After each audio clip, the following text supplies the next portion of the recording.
everyone. Welcome back to Geeks for Geeks. My name is Muskan Agarwal, and we are here again with another, interview experience, as well as we have Sanketh with us today. He is going to give us his tips on how to crack Google interviews. So, yes, and there is a lot more that is going to be happening in this webinar.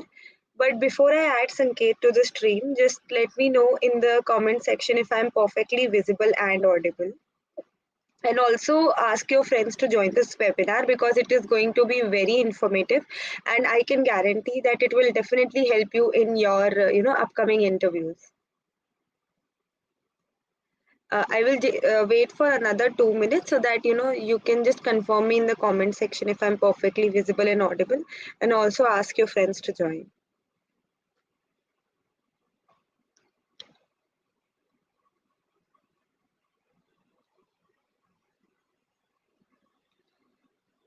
Yeah, yeah, I can see a lot of hellos and hi's. Hi, everyone. Yes, my voice is clear. So, also before starting the webinar, I would like to tell you that please feel free to put your questions or whatever doubts you have in the comment section. I will definitely try to take them up after I'm done asking my questions. Yes, now I will quickly add Sanket to the stream. Hi, Sanket, how are you doing? Hi, Muskan. Hello, everyone. I'm doing fine. I'm audible, right? I'm audible Yeah, and yeah, visible. perfectly Yeah. audible. It's great to be in the webinar. Whatever a bit of experience I have, if it helps anyone, really a pleasure to be the part of this. Yes, thank you so much for doing this. It helps a lot of students that are, aspiring to be future Nooglers, or even if they are planning to give interviews for other companies at Google. I am sure that it will help them. But before starting with this webinar, I would like you to give a brief introduction about yourself to the audience. Yeah, sure. So I'm Sanketh GB, and I am from the Indian Institute of Technology, BHU, or in short, IIT BHU, Varanasi. So I'm from the mechanical branch, and I'm right now in my eighth semester, and I'll complete my graduation in June, upcoming June. So yeah, I'm in my placement season, which happens in December in in IIT. So I had offers from. JP Morgan Chase for the quantitative research analyst role, and from a startup called ThoughtSpot, I had the role. I had the offer for the role of MTS. So I had accepted. I had I chose JPMC Quant on campus, and then in February I just received an offer from Google for software engineer, and yeah, I'll be joining Google in July, the upcoming July. That is really great, and also it is an off-campus opportunity. I Yeah, think that is really great about it. Also, as you thank mentioned that you're from mechanical branch, so many people have this myth that mechanical students you. Yeah, cannot grab a tech opportunity. I think that is completely false. I know so many mechanical people doing so great in this technical field. Yeah. exactly. Yeah. I can see a lot of memes on this mechanical branch wale students. That is so false. Right. Also, I would like to know about your about your coding journey, because you are from mechanical domain, right? So Yeah. in college, your college ka padhai is totally different, and this is totally different. So how did you manage, and how were you introduced to coding?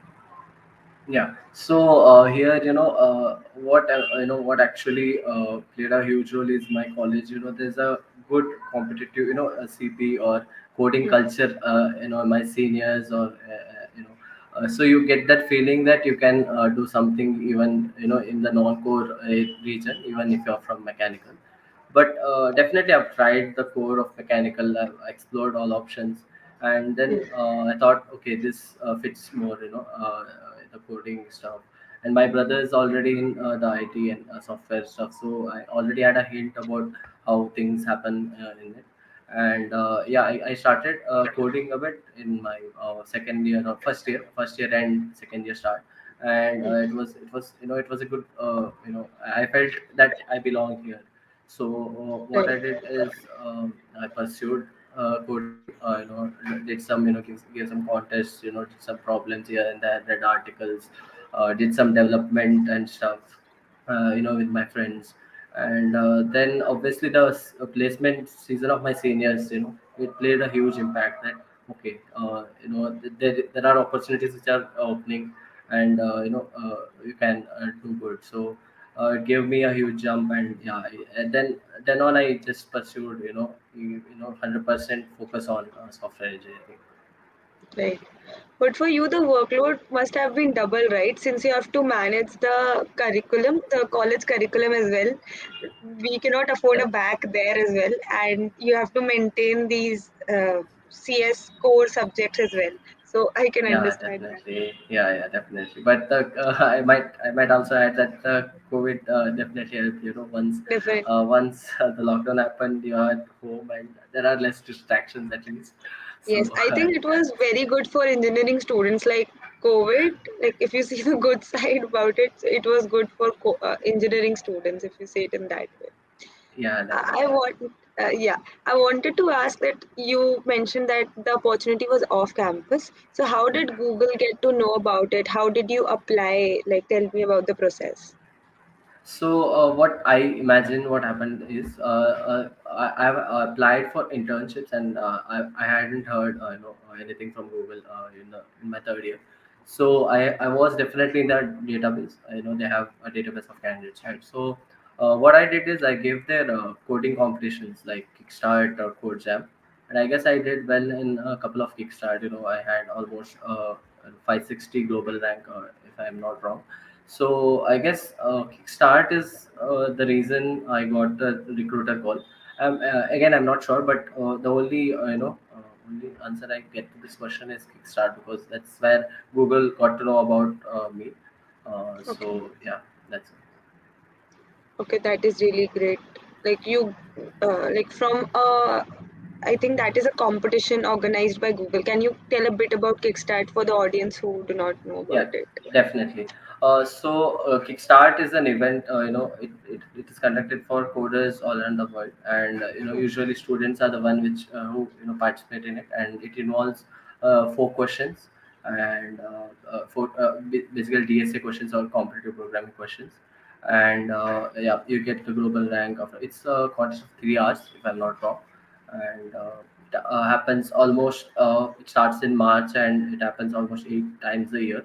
So it's not round wise. It's everything is independent. Every round is independent of the previous round. You can give all the Right. rounds, and yeah, it's a great practice. And they usually track students, good students, and the recruiter calls you after that. Yeah, and also like this is a very good opportunity for the students जिनके college में Google does not visit, because On many a times campus. I ask this doubt that I am from tier 3, so how can I get placed in big tech companies that doesn't visit my college? So maybe participate in these contests, and I think this is a very good Yeah, opportunity. definitely. Yeah. Yes. Then the next thing, like you mentioned that the recruiter contacted you. So after that, what was the process? Like how many interview rounds were there, and like how did you prepare for those interviews? So yeah, so this is a bit variable. It depends on I have friends who have cracked Google with just 3 interviews, and it's not about how your interviews go, and it's more dependent on what the questions were, how clear are they about you as a candidate. So I had almost 5 interviews. So one was a recruiter, a telephonic interview, which was just to ensure that I move on to the on-site interviews, and four on-site interviews.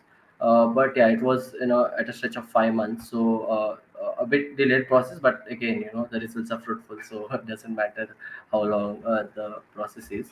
So yeah, again, I have friends who completed the process in 2 months. So it's dependent on certain factors, maybe. Right, But yeah, preparing. If we come to the preparation part, the initial mail which the recruiter sends you, scheduling the interview and stuff, a mail before the interview schedules. You're given a mail which has a detailed explanation about what the areas you need to cover, and it also has resources and stuff. I guess it's a good compilation of resources and topics which you need to cover. I guess it covers all basic DSA, and as I guess everyone knows that Google particularly focuses on DSA, and all your development and all those stuff is only till the resume is screening, or when the recruiter calls and asks your resume. I guess that's the last time your development and projects will matter. After that, it's always DSA, DSA, DSA, and a bit of Googliness interview, which is it's like HR. Yeah, again, covering all the basic DSA topics, maybe a bit of advanced DSA topics will help you, in the interviews. Okay. And like there were five rounds, so all were technical, or there were Yeah. few non-technical rounds as well. So in the three of them, so 45 minutes is the time limit for all the technical interviews, and some of them come with 50 minutes of googliness round, which is the standard HR round, and they'll ask some HR questions, which happens in all companies. Yeah, Right. and that's all. Okay. And can you share a bit about Googliness round? Because I've heard this, like, they ask very innovative questions. So maybe not the exact questions, but can you Yeah. give us a glimpse that what is the Googliness round like? So if we know that basically HR rounds are a bit too cliche, right? They Mm. ask something, you give cliche answers, but they don't work like that in Google. You need to find out events in your in your journey, or in your Mm. engineering journey, or anywhere, and you need to use the examples of such events, and then portray the HR skills, which like the HR stuff. So Right, it won't go on cliche. It will be what I'll say is event based, or situation based, and you need to go through in that process, like that. right. Okay. Also, I would like to ask that yours was an off-campus opportunity, and as you mentioned that the recruiter might have contacted you because of your Kickstart rank, but resume plays a very important role whenever a student is applying for an off-campus opportunity, uh, specifically. Yes. So, what are your tips for a perfect resume? Like, how can a student curate their resume such that it stand out from the rest of the people? Yeah. So even though the recruiter called me, there was a resume screening. He asked my resume, and he has gone through the resume. I Hmm. hope. So my resume, obviously, I'm from a mechanical background, so I have to fill in, multiple projects, development projects, to show that I'm interested in this field. And it's common, right? It's understandable that you're from mechanical, then you have to uh, show that you are interested. So what I would suggest is a summer intern, in software development or something like that, and uh, at least one, or a couple of full stack web or app, any development project, and all the projects need to be in the computer science domain. It's waste of space in your resume if you add some mechanical project or something like that. Right. And again, the PORs, or cultural activities, or whatever, they just eat up space, or is what I'm saying. So your achievements should revolve around competitive programming or something like that. You have won some some hackathons or something like that. So that's what, every point in your resume should be focused on telling the story about how you have been in in the journey of coding, and how you're inclined towards computer science. This is basically for Hmm. non-CSE students, but again, for CSE students, it applies in a same way. And one thing I want to add is, there's a wrong notion about CGPA. Doesn't matter in software. If you jump for non-core, Right. why would they want your CG? But I had a good CGPA, and what I think is, it obviously was an advantage, because it's never a disadvantage, is what I'm trying to say. And Definitely. that's one number you'll carry forward in your life. It's always associated with your degree. So what I would say for freshers is, don't neglect your CPI or CGPA. CG. It's definitely a good number to have in your resume. Yes, I 100% agree. Like while I was in first year, so some of the seniors told me that just maintain it above 8 and it is fine. But I don't think it is the right thing. Yeah. Like in my college, at least if you're above 9, then it's like okay. Yeah, Otherwise, like now 9 is the standard. Like keep it above standard, 9, yeah, and then almost. you're like, okay, okay. And Yes, now the online semesters, everyone's jumping their CG. So yeah, yes, it's a definitely. it's a means for people, companies to shortlist people, right? So the Right. bigger your CG, the better it is. So Even in on campus, like if yeah, suppose you and me have done both the codes correctly, so it all boils down to the CGPA. One who has the CGPA, highest CGPA will get selected. So yes, definitely. don't ignore your CGPA. And I think first semester, if you increase your CGPA, Yeah, it will. This is it will like help the you secret definitely. thing.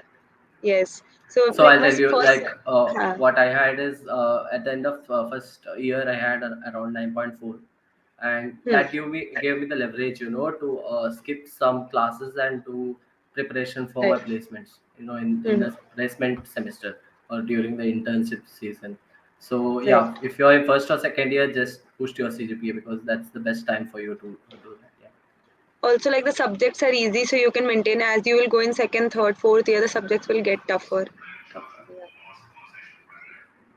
The next thing I would like to ask you that everybody wants to be a Noogler, at least in engineering colleges. Like Google is like the dream company for 90% of the students.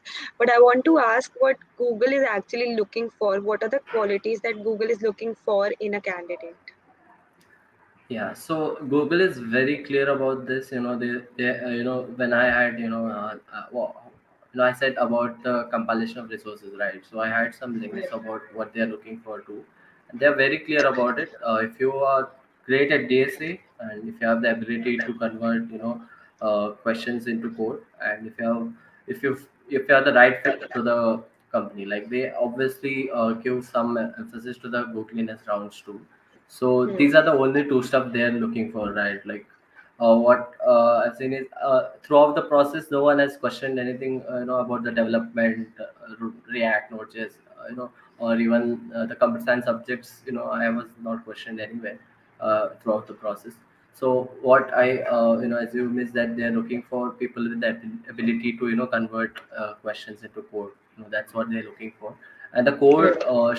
should be readable. That's again a point which people doing CP write code which only they can understand, right? I've seen Yes. people who write Right. random code. So yeah, it should be readable, and yeah, these are the simple things you'll have to take care of. Yes, I think this is a very good point mentioned by you because I see people using IJK during interviews because they are so used to using those variables on Lead Code or CodeChef or various platforms.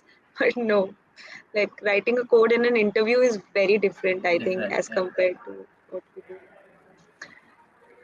Then I would like to ask three things that a student should not do for a Google interview or any interview in general, like three of the commonly made mistakes, maybe. Okay, so first of all, don't pick a fight with the interviewer. That's just a big blunder you'll be doing. If the interviewer has some different opinion, try putting out your opinion. If it's not acceptable, then go with his or her method or anything like that. And that's really important, right? Like they are the ones who will judge you. So be be good to them. The attitude definitely matters. The interviewer might not be so good to you, but definitely have a good smile on your face or something when you're interviewing. So the it matters. It definitely matters. So second thing is time also matters in Google especially. So you have to complete the whole thing in 45 minutes. There are, some people say, go with the basic approach and then move into the optimized approach, in a problem.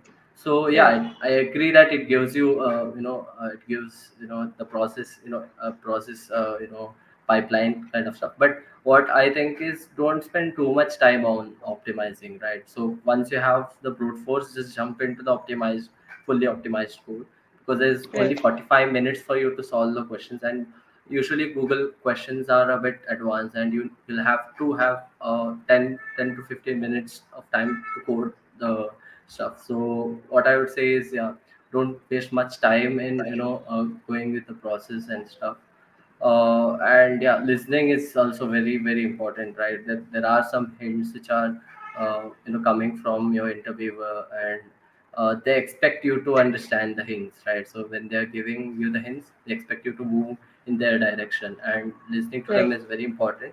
If you're sticking to there are people, right? They're sticking into this is DP problem. I'll put up all efforts to solve it using DP. So you'll have to be flexible or fluid, and listen to the hints if they want it in and log in, or if they want it optimized or something like that. Listening is also very important.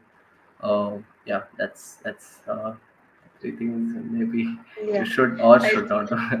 Yeah, Yeah, that is really well put, because I think the interviewer is also there to recruit you. They're not here कि exactly. चलो आज reject करते हैं student को. They are there so that they can help you out. Interviews help a lot, in my personal opinion as well. They help you in a particular question a lot. So might as well hear to a interviewer. Yes. I like to add one thing you should not do during the process of your study process. When you're preparing for the interviews or something like that.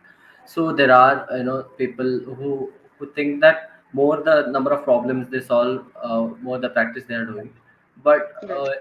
it's not like you might solve 400 questions on GFG, or you can just solve 200 questions on GFG efficiently.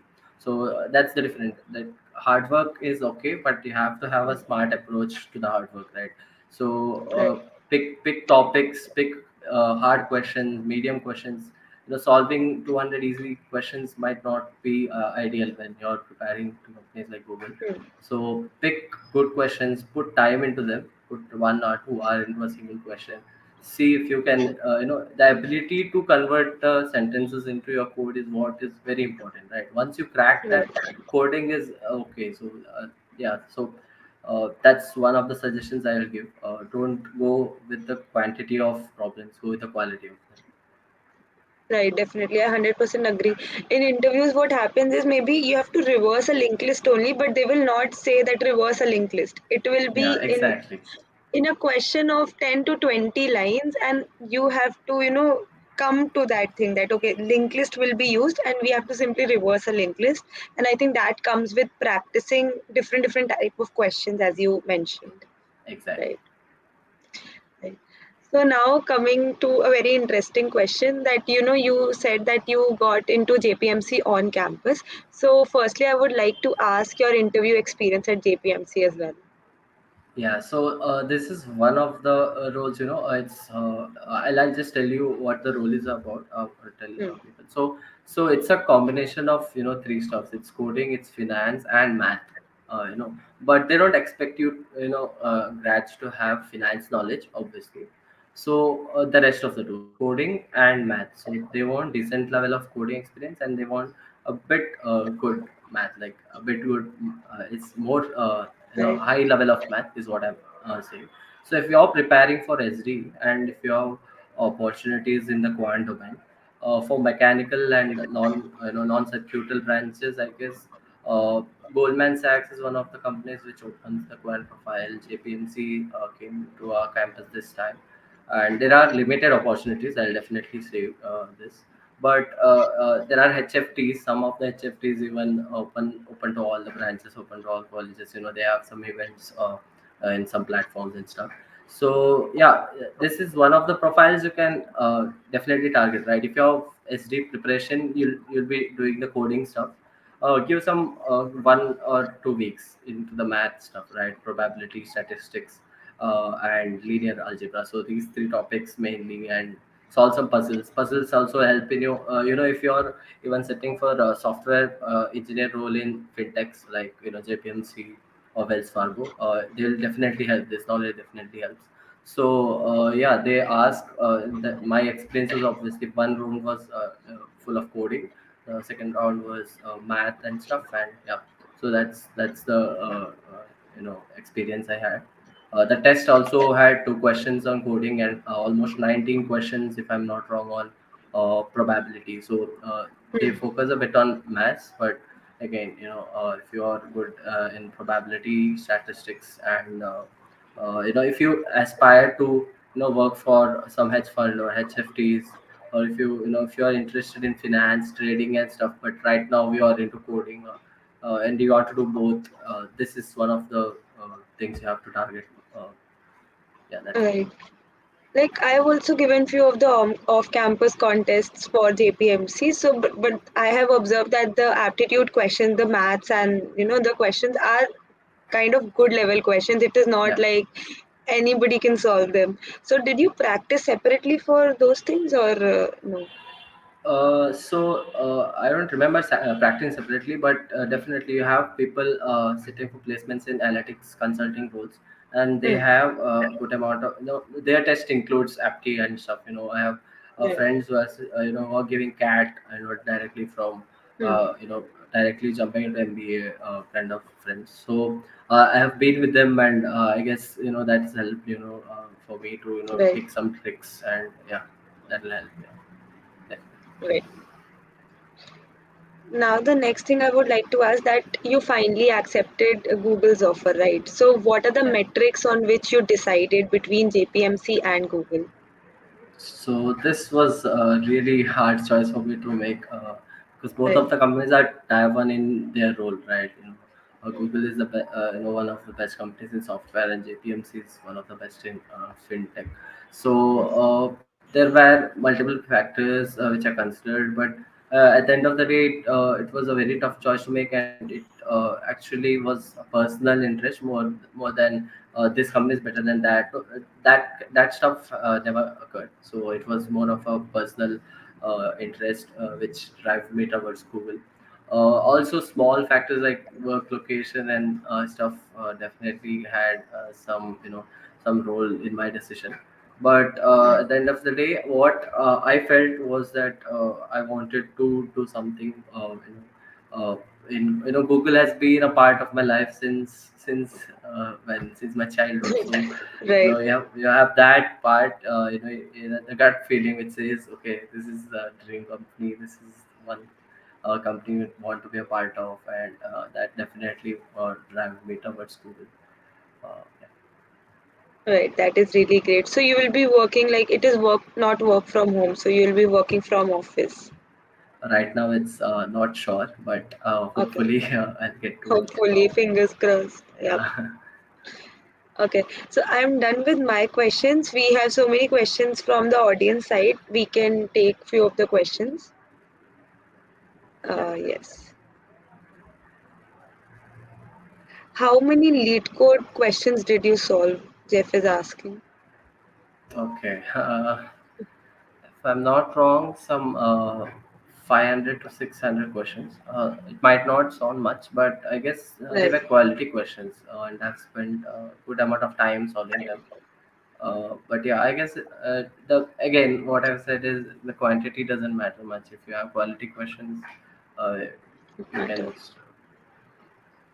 So I Right. see And a also, question on competitive programming also. So ye- yeah, there's a huge debate about competitive programming is necessary and stuff. So it helps. It definitely gives you a upper hand in jumping into DSA. Before jumping into DSA, if you have done a good amount of competitive programming, uh, that's what's the problem, right? If you can convert 20 lines of questions into an algorithm, okay, this can be solved through this algorithm. So that's what's important when you're cracking companies like Google, right? They don't ask you standard questions.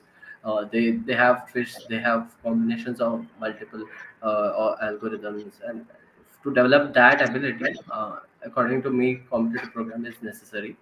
hmm, But again, there might be people who have just jumped into DS and still cracked Google, which might take more efforts according to me. right.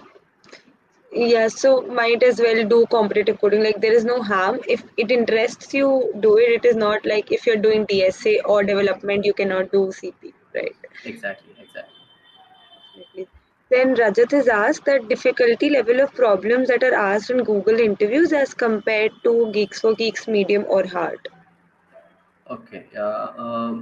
So I had five interviews, right? So maybe in the couple of interviews, they were medium, and other they were definitely hard. Like mm, I don't remember the questions. It was Hmm.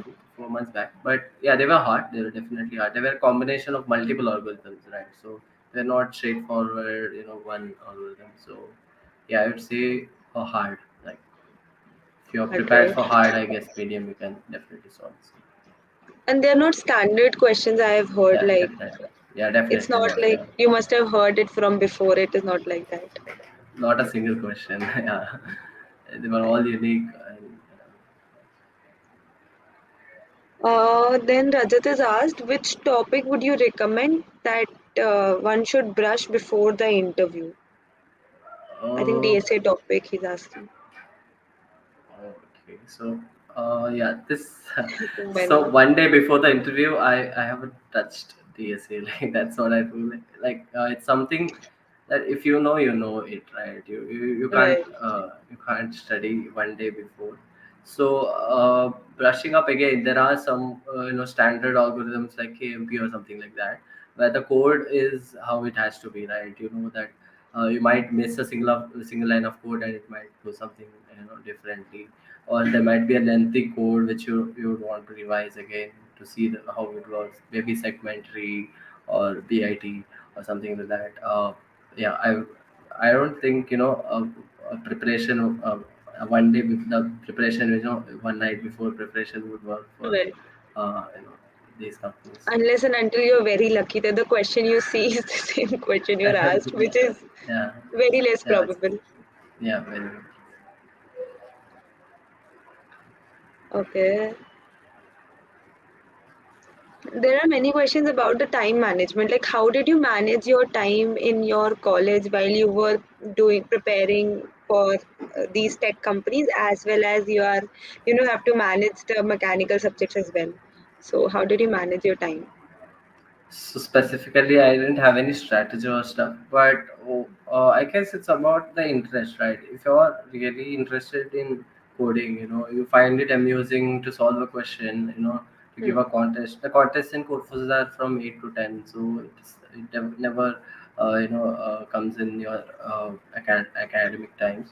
And how did I manage time? I actually haven't observed much, but the last one semester, I guess I might have neglected a bit of academics for the preparation, and Right. it's about finding your right time, right? So what I do is I find the night time very good for coding, where my brain just works perfect, 100%. I can give my 100% focus. So I find that time every day, and just put some days you have assignments, you can't just assume that you'll follow a timetable or stuff, Hmm. but it's definitely manageable. That's what I would say. And it's not that you just code. I had some hobbies, like I have done music and stuff. I've learned guitar in the last Right. 1 year, so something like that. Have some free time, have the 10 5 minutes. It actually matters a lot. You can't keep on focusing. Sometimes you just go on a walk and you realize, oh, that's how you can solve this question. Yeah, that's what I would suggest. Don't keep And I it think rigid. And yeah, And I think we have engineering students, so like I think we have so much of free time. I study just 1 week before yeah, my definitely. exams, and the Yeah, rest of the semester is free, and everything is virtual. So I'm like, I have so much time with me. What should I do? definitely. Yeah, definitely. So it's a myth that you are busy. Like I would believe if you're if you're an engineering student, you don't have time. There is time Right, always, right? It's about finding that time. right. Then Manav is asked how to make good projects for resume. Okay, so okay, so if, uh, okay, it's obviously development related. You can pick either app dev or web dev. Find a good framework or anything any language. Maybe you're good at Python, or you're good at JavaScript, then go for Merge Stack or something, and go through the projects which your seniors have done, or go through GitHub. There are so many projects, right? So go through them. You'll find that you'll find one unique USP, a unique selling point, or your project has some I wouldn't say my projects are 100% unique, right? But there were differentiators which I felt, I'll implement them. And you might refer to codes, but don't just copy, and don't just fork those codes and tell this is my project. It's Right. actually important for you to code on your own, and you'll get a great great you would have to in Google, obviously they don't ask project knowledge, but by ThoughtSpot, I had an offer from ThoughtSpot too. In that interview, definitely projects help, and almost 30 to 40 minutes of time. A VP had come and he had asked a lot about my projects and stuff. So write the code on your own, which is very important, because if Mm. you can't write the code on your own, again you don't belong, right? You have to write codes for the next for your lifetime maybe. So Right. yeah, that's what I'd say. And maybe make simple projects. It is not necessary Yeah, to make very definitely. Yeah, high-end projects. very good Right. point. Yeah, Yeah, but make it yourself. That is important, I think, because if you're not able to answer the basic questions on that project, then it will be a red flag. Then they will not select you. Right. there might be some startups which expect a lot, from Hmm. grads, but the standard, companies like Google, Amazon, Microsoft, they don't expect you to, have very huge projects, right? So it's okay. Right. Then Sangram has asked that how much time does it take to prepare for DSA? I'm assuming that he's saying from scratch, and how many questions we need to solve. Uh, Time, again, like till the last December, maybe I would give some 7 8 hours a week, maybe. But after that, yeah, some days you just sit down, code, have lunch, code, and some days you'll have to do that, definitely. But questions, how many questions again, right? So what I would suggest is first do some CP if you can, develop the ability, do some easy questions in all the categories, and read articles on GFG or somewhere, and get new concepts in, try solving questions, medium questions, then hard questions. Clear your all the topics, like topic by topic. If you go on clearing, have a note where you write that this topic I am a bit have it organized, is what I am telling you. If you start your preparation, rest, I don't think there's a particular amount of questions which you need to solve, which will make you a good coder, right? It's Yes. variable. It depends on the person. I have friends who have solved thousands of questions, so it's really variable, and yeah, you'll get to know if you're good enough. So that's what I would want to say. Yeah, the number of questions, as you mentioned it earlier, does not matter. Like from my personal experience as well, I've seen students who have solved, 1,000 plus lead code questions and still sometimes struggle to, get through an interview. So I think that doesn't matter. Yeah. Then Siddhartha is asked that best resources to learn DSA from scratch. Okay, so that doesn't exist the best resource, right? What matters is where you are comfortable. It's Hmm. like J times where you are, the plus to 12 times. You are comfortable with the prof. You'll understand physics, maths, everything there. So get into platforms which where you're comfortable with, and yeah. So what I did, I'll tell you what I did. So there are very large amount of articles on GFC. There are articles in cpalgorithms.com. I've referred both. And for practicing, there's a problem set called CSES problem set. I've referred that. I've solved questions in Lead Code, GFG. I haven't, that you can't just pivot into one resource, is what I feel. But there are people, there are courses around. I don't think they are necessary, but you can definitely be a part, and it might help. They are more organized, definitely. Right. If you're not pivoting, you'll have to organize yourself. So yeah, that's the point. So Right. And also, I believe in learning while doing. Like, from my personal experience, I yeah, cannot do like take a particular course, finish it, and then start something. I will keep exactly. doing something.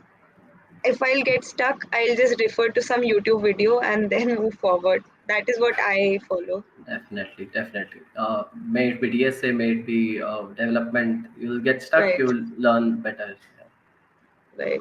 Even software engineers in big tech companies, like they also do it. Like if they're not able to do anything, like they'll just Google stuff, go to Stack Overflow, and know the solution. It is not like 100% at any point of time. Yeah. Right. Okay. Then people are asking about your projects. Like what all projects did you make? Okay, so one of the projects involved, I built an application with my friend. So it was I and my friend. So we built Hmm. up a web application, for group mailing and stuff. So what happened is I found out that Gmail API and stuff. We found out about that, and we were interested about exploring how this works. What to is one of the stuff we were interested in. We heard about it. We were like, okay, let's implement in a project somewhere.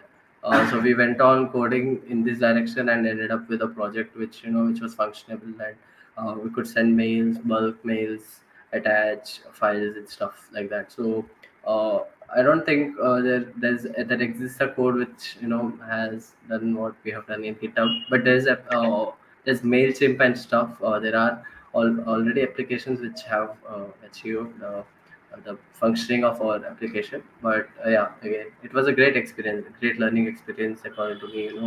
Right.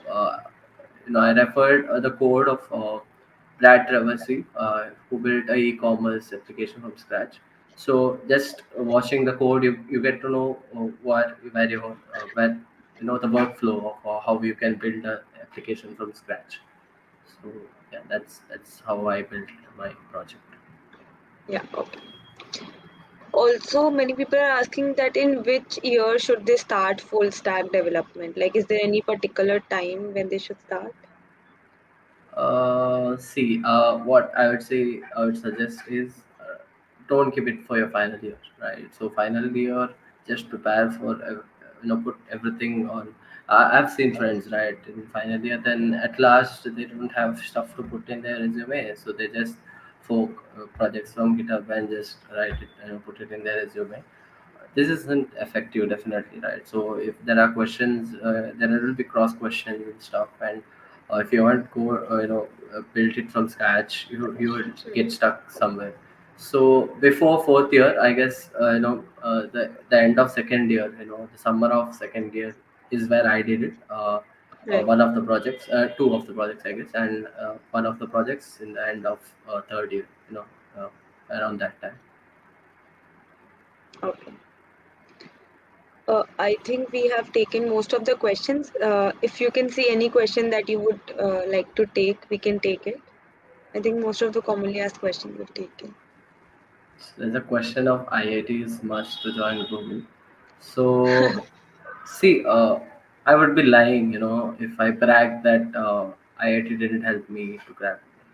I wouldn't brag like that. But it has definitely helped, maybe in the screening, but it's not a necessity, right? I have friends from tier 2, tier 3 colleges who have been in uh, FANG, and it's again, the Kickstart is one of good stuff Google has given you, where you definitely, I'm from mechanical, that's one of the stuff, right? I'm not from computer science, so Google doesn't see your branch uh, or college. If you're very good at DSA, it will definitely hire you. So Right. yeah, again, it might be the case that you will have to put more efforts. I don't want to say that it's easier for, it's more easier for me, but it might be more tougher for you. Yeah, something like that. Right. Right. Okay, and people are asking what contest. Like he participated in Kickstart, but there are various other contests for other companies. Like I do not remember exactly, but there are various hackathons that are Yeah, conducted by companies. Like for JPMC, I guess also there is Code for there's a Good. quant challenge. Yeah, there's Code for Good for SD, and there's Hacker Cup Right. for Meta, Phase. and even Right. for Google, you have Hash Code and Code Jam too. So Right. Right. And there was, I think I saw a mail. There was a hackathon conducted by Google recently. So Yeah. they do hire from those contests. If you get good ranks, the recruiter, as Sanket was being contacted, so they do contact directly as well. So yeah, there are various contests. Maybe you can just Google it up and see it there as well. Okay. So I think we have answered most of the commonly asked question. Also, if you guys have any other question, you might as well reach out to Sanket on LinkedIn. Definitely. We will try to put his LinkedIn down in the description box and ask your doubts, if any. Also, I would like to thank you, Sanket, for doing this. Yeah, no I hope issues. it helps a lot of students who are, planning to give interviews for Google or any other company as well. Thank you. Yeah, thank you. It's a great experience. Yeah. Yeah. Yeah, I hope it's helpful. Yeah, thank you. Thank you very much for the yes, opportunity. definitely. Yeah. Okay, thank you, Sanket. Bye. Thank you. Bye. Okay, thank you so much, guys, for joining as well. Also, before ending this webinar, I would like you guys to, register for Code India Code. I hope most of you must have already registered, but still, for those of you who have not registered, please register for it. Also, we have exciting prizes for it. Do not forget to check them out. The link for registration would be present in the description box below, or you can just Google it up and register from there. Yes, I will see you in the next webinar. Bye bye.